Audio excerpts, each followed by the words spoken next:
Hello, hello, hello. Happy Tuesday. Autoimmune Prepper here. Today, I want to talk to you about Doomsday Seed Vault.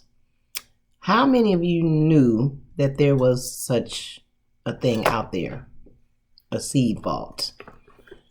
I came across a young man doing a video talking about this, and I thought I'd look it up. It sounded interesting, and especially as preppers, we promote gardening and getting your seeds, and when there's shortages of seeds and so on and so forth. So I thought this article was pretty interesting, and at some point in the comment section, if you have heard of this, leave a comment below. If you haven't heard of it, either way, let us know. And if you have, and you have other information outside of what I'm going to read in this article, lay it to us in layman terms if you feel up to it. So let's see, here we go. So it says the Doomsday Vault, where the world's seeds are kept.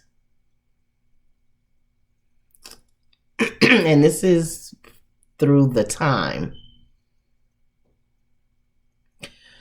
Deep in the bowels of an icy mountain on an island above the Arctic Circle between Norway and the North Pole lies a resource of vital importance for the future of humankind.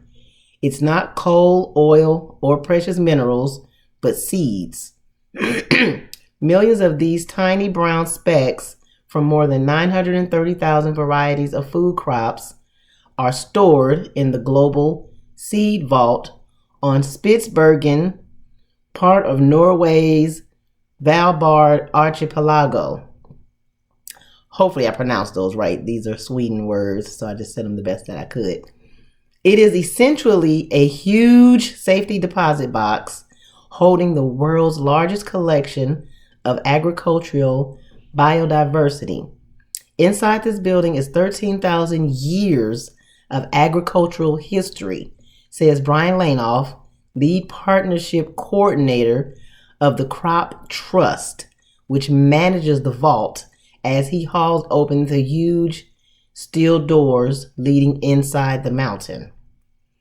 It would be difficult to find a place more remote than the icy wilderness of Svalbard.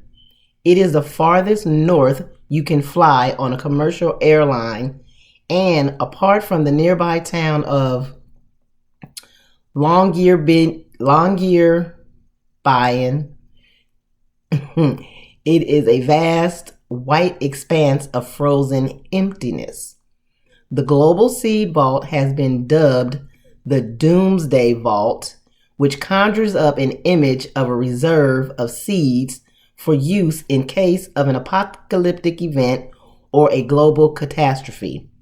But it is much smaller, localized destruction and threats facing gene banks all over the world that the vault was designed to protect against. And it's why the vault was open in February, when Time visited.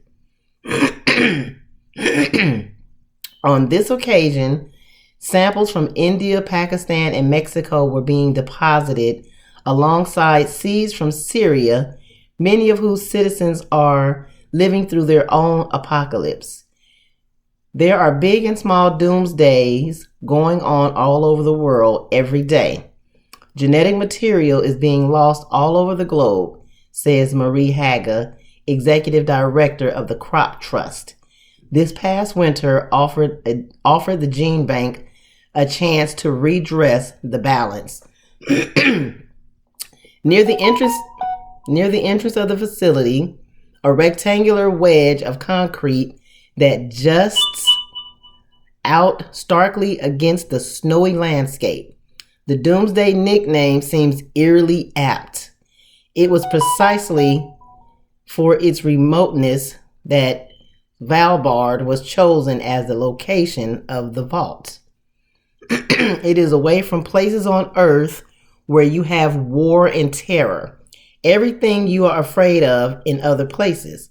It is situated in a safe place, says Bente Neverdal, a property manager who oversees the day-to-day operations of the vault. Excuse me, guys.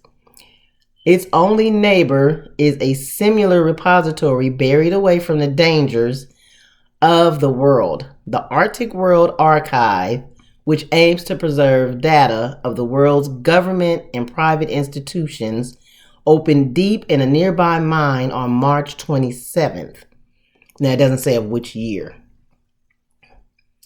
So then it has a little picture of what it looks like. Let me see if I can show it to you. Got a little glare.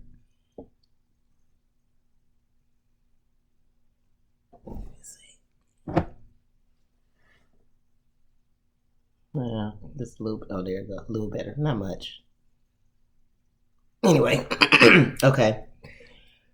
The entrance leads to a small tunnel-like room filled with loud, whirring noise of electricity and cooling systems required to keep the temperature within the vault consistent.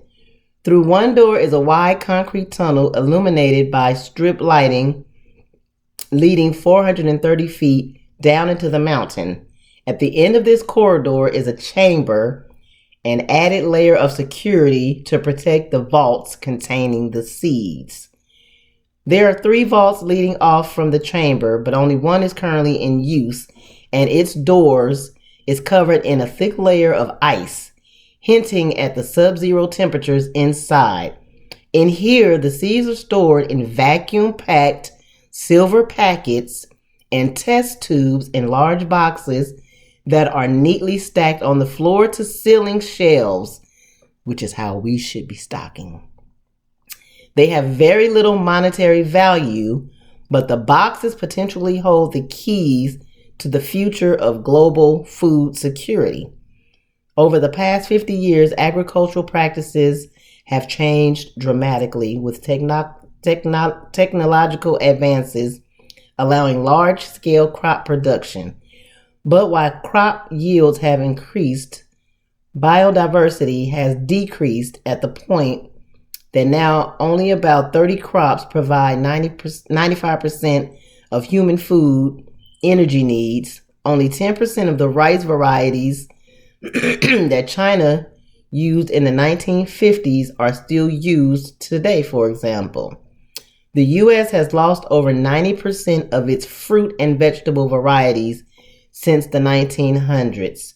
The monocultural nature in agriculture leaves food supplies more susceptible to threats such as disease and drought. The seeds lying in the deep freeze of the vault include wild and old varieties, many of which are not in general use anymore, and many don't exist outside of the seed collection they came from. But the genetic diversity contained in the vault could provide the DNA traits needed to develop new strains for whatever challenges the world or a particular region will face in the future. One of the 200,000 varieties of rice within the vault could have the trait needed to adapt rice to higher temperatures, for example, or to find resistance to new pest or disease. This is a particularly important with the challenges of climate change. Not too many think about crop diversity as being so fundamentally important, but it is. It is almost as important as water and air. Seeds generally are the basis for everything. Not only what we eat, but what we wear, nature, all about us. There are as many as 1,700 versions of the vault called gene banks all over the world. This global network collects, preserves, and shares seeds to further agricultural research and develop new varieties. The vault was opened in 2008, effectively as a backup storage unit for all those hundreds and thousands of varieties. The idea was conceived in 1980s by Carrie Fowler, a former executive director of the Crop Trust, but only started to become reality after an international seed treaty negotiated by the UN was signed in 2001. Construction was funded by the Norwegian government, which operates the vault in partnership with the Crop Trust. The goal is to find and house a copy of every unique seed that exists in the global gene banks. Soon the vault will make room for its millionth variety. It also works in tandem with those gene banks when their material is lost or destroyed. At the end of one of the long rows of seeds inside the vault, a large symbolic gap has only just been refilled. The black boxes there look like all of the others in the vault, but they have had a long journey. The International Center for Agricultural Research in Dry Areas is a global agricultural research organization that had been based in Syria but was forced to flee its headquarters just outside the Aleppo because of the Civil War. The organization evacuated its international staff in 2012, but some Syrian researchers stayed behind to rescue equipment and even animals. But as the fight intensified, they were forced to leave behind their gene bank, one of the world's most valuable collections of seeds containing some of the oldest varieties of wheat and barley. The ICARDA reestablished its headquarters in Morocco and Lebanon and restarted the gene bank in 2015 using seeds from the Svalbard vault, the first ever withdrawal there. Woken from their icy slumber, the seeds were planted in Lebanon's Bekaa Valley and in Morocco, and their offsprings were carefully collected and processed to return to the vault. In late February, ICARDA returned the varieties of seeds it had taken out. These seeds have come full circle. The gene bank in Aleppo was not the first to be threatened by war. Gene banks in Afghanistan and Iraq have been destroyed, along with the genetic material that wasn't backed up in Svalbard. But it is not just armed conflict that threatens these valuable resources. Some have been hit by natural disasters, like the Philippine National Gene Bank, which was damaged by flooding from a typhoon and later a fire. But a lack of resources is probably the biggest threat facing the world's gene bank.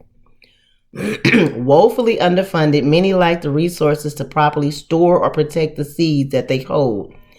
The Crop Trust is now raising money for an endowment fund to ensure that the world's 1,700 gene bank facilities are able to continue acting as guarantors of the global biodiversity.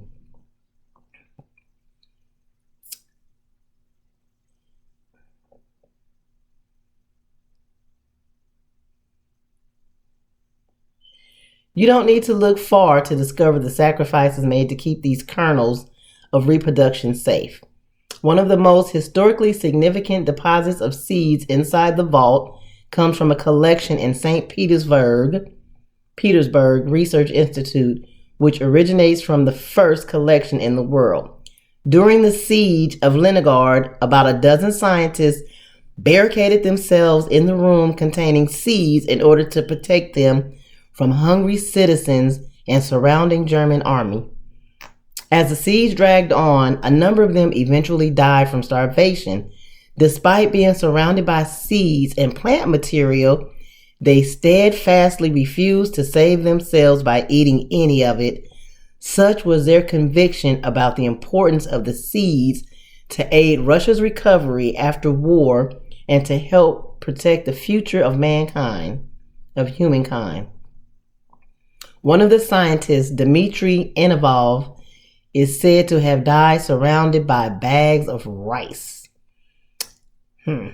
In an age of heightened geopolitical tensions and uncertainty, the Valbard Vault is an unusual